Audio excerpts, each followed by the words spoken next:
В този регион от май месец ние нямаме дъжд със стопанско значение. Привалява, но тази година наистина съм отчаян от случващата се ситуация към момента, защото ние нямаме нищо зелено на полето. Една огромна суша, много прах, даже не можем да засеем в момента и нивите. Повече от 70% гледам да го поддържам сидбооборота, защото сея покривни култури, междинни, гледам така да ги завъртам нещата, за да може земята по някакъв начин да почива, хем да си набавя и азот и други хранителни вещества от покривните култури. И верно е, разход си е това нещо, но все пак ние гледаме и за почвата, не може само да измъкваме от нея. Но тези покривни култури, които ги слагаме, с тях гледаме да я направим плодородна. Зимен грах, използвам ряпа и синап. 2000 декара от земята, която ми е поливна. Това нещо го прилагам на 100% от поливните ми площи с покривни култури.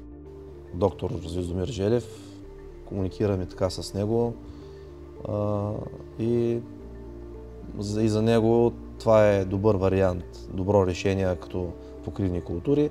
Има още какво да се добави към тях, но за следващата година ще го пробваме него. Тази година, предвид сушата, и не го даваха да вали в близките дни, когато трябваше да засяваме пшеница. Аз отложих сидбата на по-късен етап и засях на 10 и 12, между 10 и 12 ноември засях пшеница. Днес сме 14 ноември, не съм приключил, защото имам още да обработвам.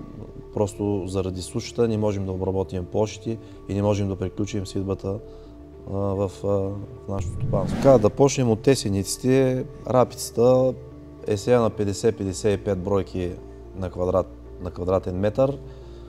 На дълбочина според зависи от ситуацията на полето. Ако има влага, се е по-плитко. Ако очаквам дъжд, както тази година беше този очакван дъжд от 30-40 литра в две поредни седмици, сях на 1 см, защото все пак щеше да поникне много бързо и до сега да се развие. Но така ни заваля и това беше случая с рапицата. С пшеницата там пак по този същи начин работа. Гледам според времето, според ситуацията, между 3-4 см, 5 в тези дълбочини работя. Предвид вече климатичните условия, се наблюдава от години, че ранните сеитби тук, поне в Южна България, са проблемни от към неприятели. Трябва да се пръскат неколкократно с инсектицид и в случая пак имаме проблем с мухата.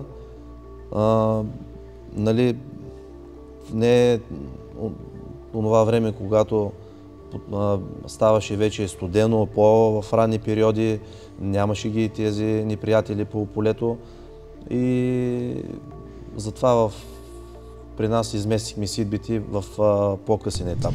Използвам биологични продукти.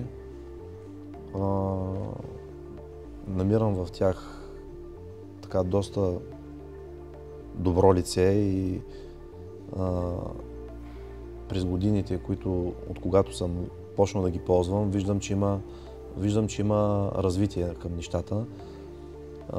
Доста си помогнах от към инсектицидите в полетата.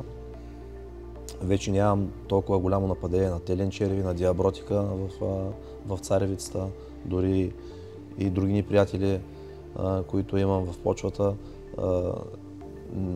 не се намножават.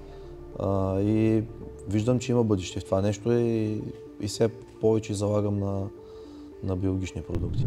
Да кажем, като обработката оран, гледам по-малко да я правя. Повече продълбочавам, минавам повече с странични култиватори, по-минимизирано обработване на почвата, но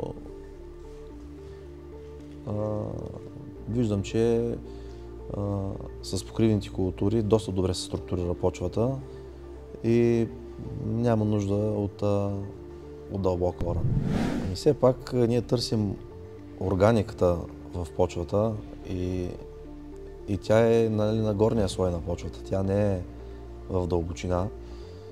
Плюс това, когато орем, нали, изкарваме плевелния състав отгоре на горния слой на почвата, започвам да преструктурирам стопанството към зеленчукопроизводство. Каква е на причината?